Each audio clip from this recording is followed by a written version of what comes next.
This is take 2 for my Open Letter to Ordinary Human Beings podcast.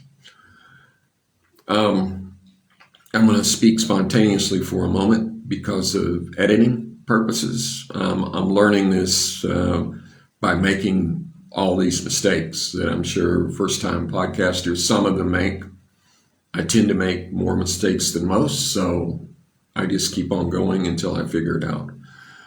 Off the top of my head, I wanted to commend the president of France, Macklin, for his speech yesterday to the military. I think it was to maybe a military academy. I could be wrong about that, but he said that over the past decade that France has doubled their spending in defense. And as some of you may know, France and Germany are sending troops on the ground to Greenland, which is kind of absurd. But I have an American passport, and as I told a friend of mine, she's worried about living in the United States under the current state of fascism. I told her that I feel like my passport has a 3D swastika hovering above it now.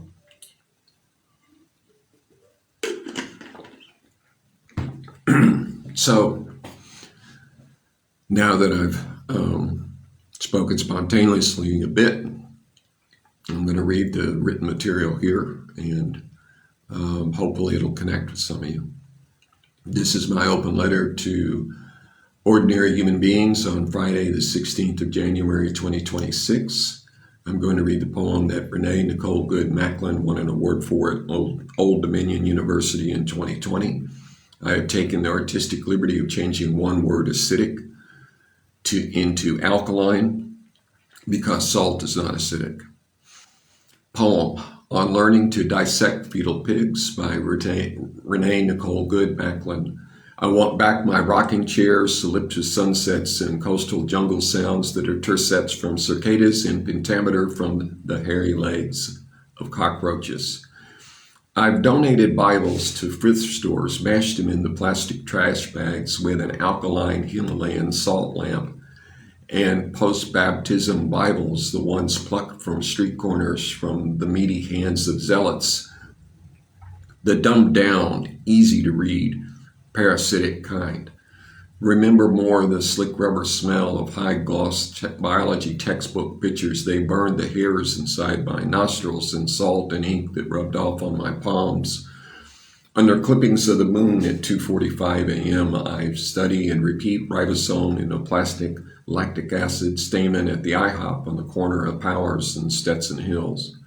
I repeat and scribbled until it picked its way and stagnated somewhere I can't point to anymore. Maybe my gut, maybe there in between my pancreas and large intestine is the piddly brook of my soul.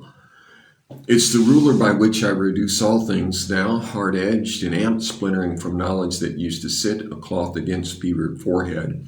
Can I let them be both? This fickle faith in this college science that heckles from the back of the classroom. Now I can't believe that the Bible and Quran and Bhagavad Gita are sliding long hairs behind my ear like Mom used to, and exhaling from their mouths. Make room for wonder. All my understanding dribbles down into the chin, onto the chest, and is summarized as life is merely to ovum and sperm, and where those two meet, and how often, and how well, and what dies there. And I want to read the first page of my new novel, which is in its first draft. I plan to read the first 1,000 words of it as a test for an upcoming podcast that we're going to stream live on Facebook on Sunday, the 18th of January at 1900 hours Central European Time and 10 in the morning Pacific Coast Time. Mindscape 1, she went there to witness. Then the blinding light stopped time itself. It was an overload of pure energy that flattened time so that it may be read like a three-dimensional picture book. It is the final revelation in all conscious beings. Time does not exist. She remembered that Marina Abramovich told her time does not exist, and then Marina said, breathe in, you're alive. Breathe out, you're dead. You, the American poet Renee Nicole Good, are with Marina Abramovich now, and we are in the present tense. We are at Marina Abramovich's sprawling upstate New York residence, and we are walking through the woods with her during an Indian summer sunset. It's not cold enough for us to see our breath, but we wish we could. We wish we could see our breath.